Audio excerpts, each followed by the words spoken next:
Alhamdulillah, Alhamdulillahil azizil ghaffar, al-karimus sattar, mukawwirul layli 'alan nahar, tabsiratan lidhawil qulubi wal absar. Allahumma salli wa sallim wa karrim wa 'azzim ala sayyidina Muhammadin nuril anwar wa sirril asrar wa sayyidil abrar wa zainil mursalin al akhyar wa akram man adlama alayhi al-layl wa ashraqa alayhi an-nahar عدد ما نزل من أول الدنيا إلى آخرها من النبات والأشجار صلاة دائمة بدوام ملك الله الواحد الأحد القهار وعلى آله وصحبه الأطهار وسلم تسليما كثيرا إلى يوم القرار. أما بعد, yang kita muliakan, yang kita hormati sahibul bait, yang kita muliakan, yang kita hormati para habaib, para syaraif dimanapun berada, dan bil khusus yang berhadir di tempat ini. Kita muliakan, yang kita hormati para ulama, para guru-guru kita, para asatidah dimanapun berada, bil khusus yang berada di tempat ini. Mudah-mudahan mereka semua diberikan oleh Allah Subhanahu wa taala umur yang panjang dalam keadaan taat kepada Allah Subhanahu wa taala. Amin amin ya rabbal alamin. Alhamdulillah, kita memuji kepada Allah Subhanahu wa taala atas segala limpahan nikmat dan rahmat yang sudah Allah berikan kepada kita. Salawat serta salam selalu kita haturkan kepada junjungan Nabi besar Muhammad sallallahu alaihi wa ala alihi wa sahbihi wasallam. Amma ba'd. Tadi kita sudah dibacakan oleh Ustaz Jamil manaqib Sayyidah Khadijah, yang mana kata beliau tadi Sayyidah Khadijah adalah Sayyidah Nisa'ul Alamin, pemimpin seluruh umat wanita di seluruh dunia, yang mana beliau memiliki kemuliaan yang sangat istimewa. Salah satunya adalah beliau mendampingi khairul bashar, mendampingi sebaik-baiknya manusia, wa khairur rusli, sebaik-baiknya utusan Allah Subhanahu wa taala, yaitu Nabi besar Muhammad sallallahu alaihi wa ala alihi wa sahbihi wasallam. Dari sini saja kita bisa melihat begitu mulianya tugas yang diberikan kepada Sayyidah Khadijah radhiyallahu anha, yang mana kalau wanita satu dunia dari zamannya Nabi Adam sampai akhir zaman ditawari tawaran yang sama yang diberikan kepada Sayyidah Khadijah, maka semua akan rebutan ingin mendampingi Nabi Muhammad sallallahu alaihi wa ala alihi wa sahbihi wasallam. Amma ba'd, kita ambil pelajaran bagaimana Sayyidah Khadijah radhiyallahu anha memperlakukan Nabi Muhammad, dan juga bagaimana Nabi Muhammad memperlakukan Sayyidah Khadijah. Ulun lihat di sini rata-rata kayaknya sudah punya keluarga. Kalau di sini kurang tahu ya. Kayaknya kalau lihat di sisi kiri rata-rata punya keluarga. Ya. Bagaimana caranya kita agar menjadi keluarga yang harmonis? Yang mana kita sering dengar ya, ada keluarga yang sakinah, mawaddah, warahmah. Bagaimana caranya? Ya. Yang perlu kita ketahui dan perlu kita baca, perlu kita dengarkan bagaimana keluarganya Nabi Muhammad sallallahu alaihi wasallam. Bagaimana Nabi Muhammad memperlakukan istrinya? Bagaimana istri Nabi Muhammad memperlakukan suaminya? Dan kita bukan hanya mendengarkan. Oh, ujar Ustaz Jamil tadi, Sayyidah Khadijah kada pernah menyakiti hati Nabi Muhammad, mau melalui ucapan ataupun perbuatan. Jangan cuma didengarkan saja, tapi kita ikuti step by step, step by step, satu per satu, langkah per langkah. Bahasa Banjarnya itu begamatan. begamatan kita umpati kayak apa Sayyidah Khadijah memperlakukan Nabi Muhammad. Dan bagi kita nang lakian sama, kita dengarkan Nabi Muhammad kayak apa memperlakukan istri-istrinya. Nabi Muhammad ya adalah sebaik-baiknya pemimpin untuk keluarganya. Dan kita sudah tahu itu, kita dengar itu, kita umpati. Cerita Nabi Muhammad diceritakan kepada kita, manaqib Sayyidah Khadijah dibacakan untuk kita. Itu bukan hal yang untuk didengarkan aja, tapi diumpati, diamalkan. Apa yang disampaikan oleh guru-guru kita itu perlu diamalkan, bukan hanya didengarkan. Nabi Muhammad sallallahu alaihi wasallam adalah suami yang baik, dan kita semuanya pastinya pengen jadi suami yang baik. Adakah di sini hendak jadi suami yang buruk, yang kada baik? Ada. Kita semua pengen jadi orang baik. Kayak apa Nabi Muhammad baiknya? Ya, Nabi Muhammad pernah satu kejadian, Sayyidah Aisyah radhiyallahu anha itu cemburu. Kecemburuannya tidak terbendung sampai-sampai piring terbang. Wah, piring terbang. Akhirnya pecah. Bagaimana tanggapan Nabi Muhammad? Nabi Muhammad sarik kada. Nabi Muhammad emosi, menyariki, atau bahkan sampai menggunakan kekerasan. Tidak pernah. Nabi Muhammad justru memahami bahwa cemburu tadi adalah fitrah bagi binian.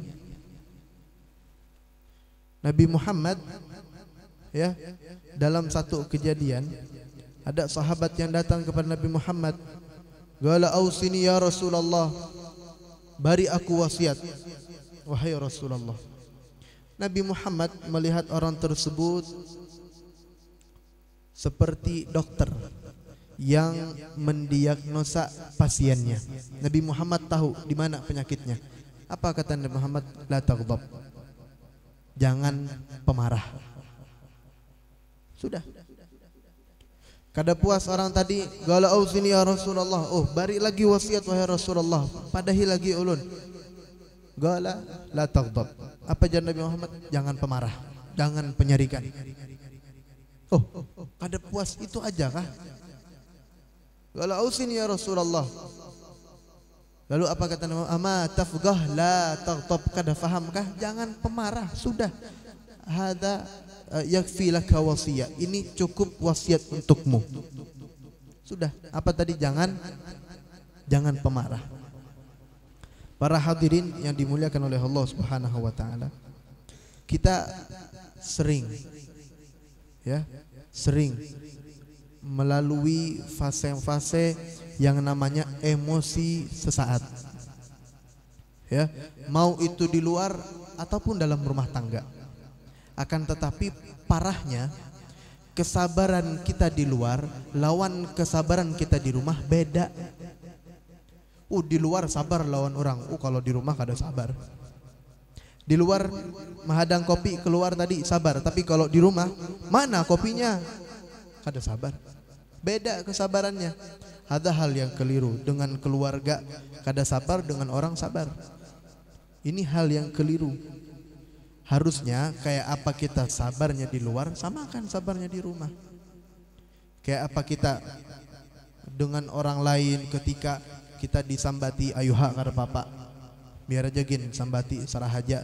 Kalau di rumah kada kawa, tersinggung, bahkan bisa sampai memaki juga, sampai menyambati juga. Ini adalah hal yang keliru. Bagaimana sabarnya kita di luar, harus samakan juga sabar kita di rumah. Ya, kita hidup modal itu sabar tuh bang. Ya, hidup sorangan aja kayak buhannya nang jomblo nih, sabar, harus sabar.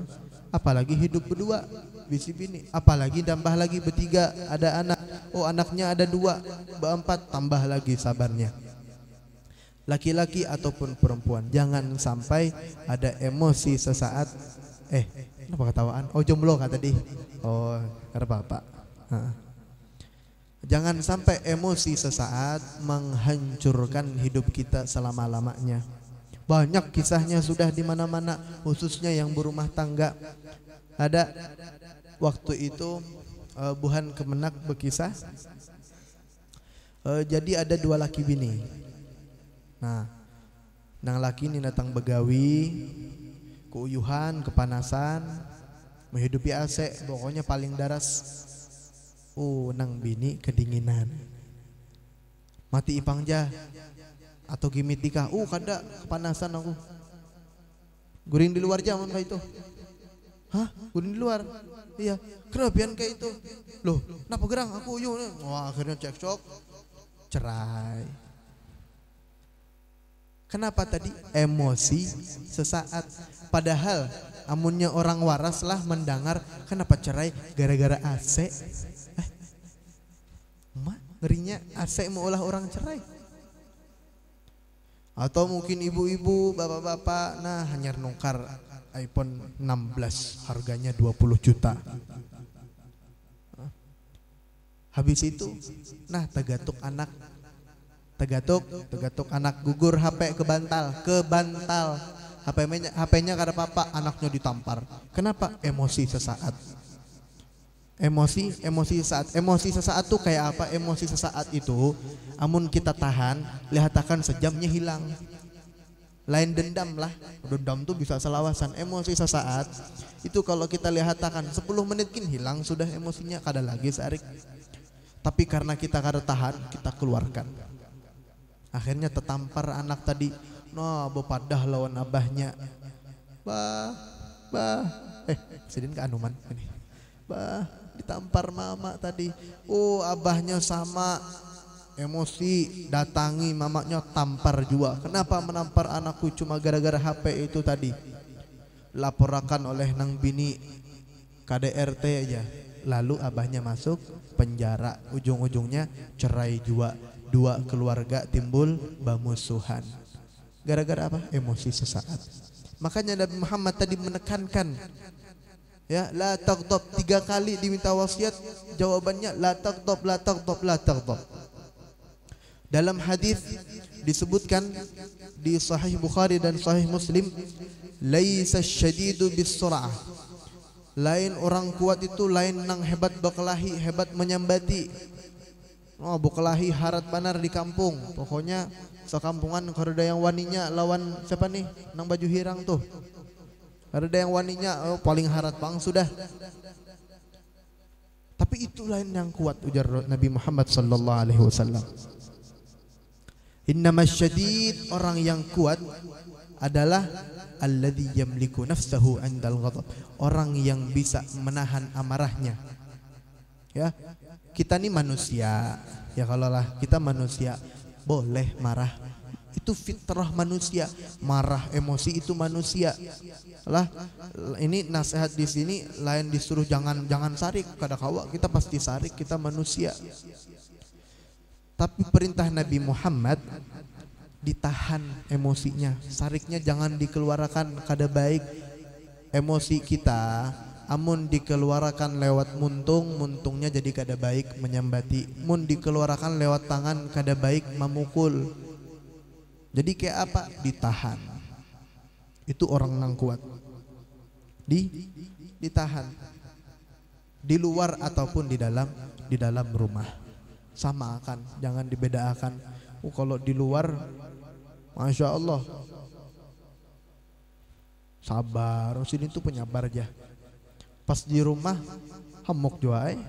Aku tadi disambati Ustaz Jamil. Jomblo aja sidin tadi. Hello Ustaz. Wahakadha. Jadi asyadid, orang nang kuat tadi nang bisa menahan emosinya. Jangan sampai emosi sesaat kita maulah kita menyesal seumur hidup, padahal kada hendak cerai, tapi gara-gara emosi sesaat, gara-gara gengsi kita akhirnya cerai. Padahal sebenarnya kereda dalam hati niat hendak memukul, hendak menyambati, tapi karena ada emosi sesaat lalu kita terpukul, lalu kita menyambati, padahal kereda dalam hati kita. Dan terakhir, Ya, seperti yang disampaikan oleh sejak apa tadi disampaikan sini lah. Nah, sudah gini, ulun kan ingat juga. Nah itu aja lah, ulun kayaknya sudah terlalu panjang lebar mengambil waktunya. Ini sudah jam 10 di Banjar. Ini kalau di Turki jam berapa lah? Nah, kalau di Turki ulun nggak tahu jam berapa. Itu aja yang sampaikan, tambahan aja dari apa yang Ustaz Jamil sampaikan tentang manaqib Sayyidah Khadijah radhiyallahu anha wa ardhaha. Ini aja, mudah-mudahan bermanfaat bagi kita semua. Mudah-mudahan kita terkumpul di sini, terkumpul juga kena di surganya Allah Subhanahu wa taala. Mudah-mudahan berataan dipanjangkan umurnya dalam keadaan sehat wal afiat. Mudah-mudahan berataan dipanjangkan umur dalam keadaan takwa kepada Allah Subhanahu wa taala. Mudah-mudahan kita lakas bahaji ba umrah tiap tahun. Mudah-mudahan apa yang dihajatkan oleh kita semua dikabulkan oleh Allah Subhanahu wa taala. Amin amin ya rabbal alamin. Hadza minni wal afu minkum. Assalamualaikum warahmatullahi wabarakatuh.